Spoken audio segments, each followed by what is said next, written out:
Hello everyone.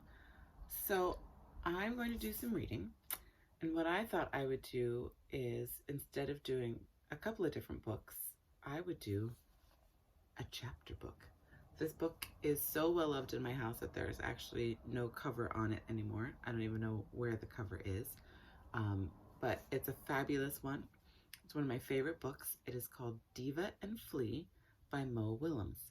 So my thought is that I'll read a chapter a day, and then you have to tune back in to see what happens in the story.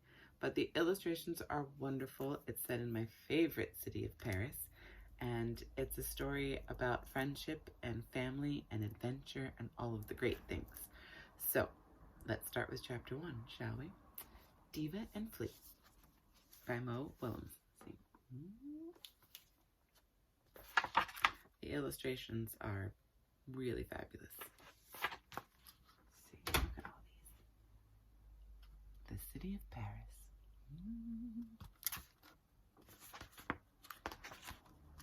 Le début.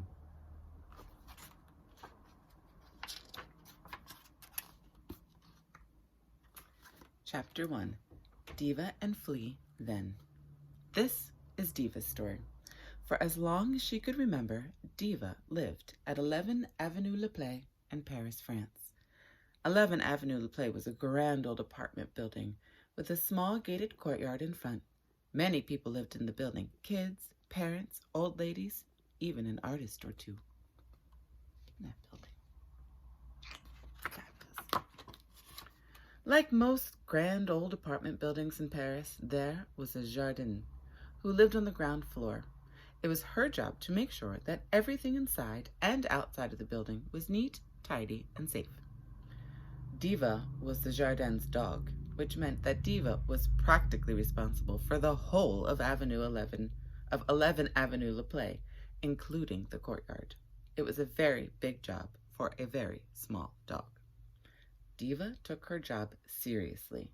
Every day she would exit the grand front door, trot across the small courtyard, and stand at the building's front gate. From there, she watched and guarded and watched. And if anything ever happened, no matter how big or small, Diva would yelp and run away.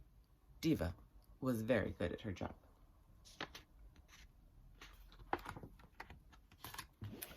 This is Flea's story.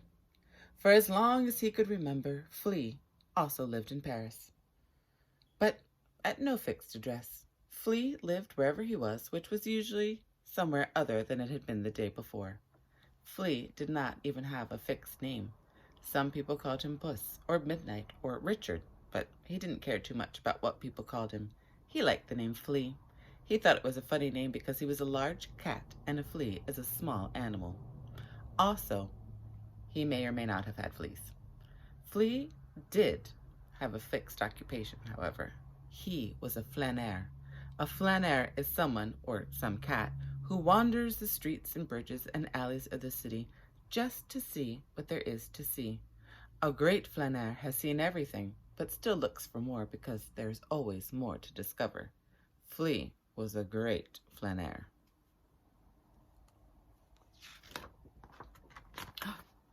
And that is the end of chapter 1. So, tune back in tomorrow for chapter 2, which is called The Courtyard. I'll give you a little sneak peek. Yeah, tune back in tomorrow. I will see you all then. Thanks for joining me.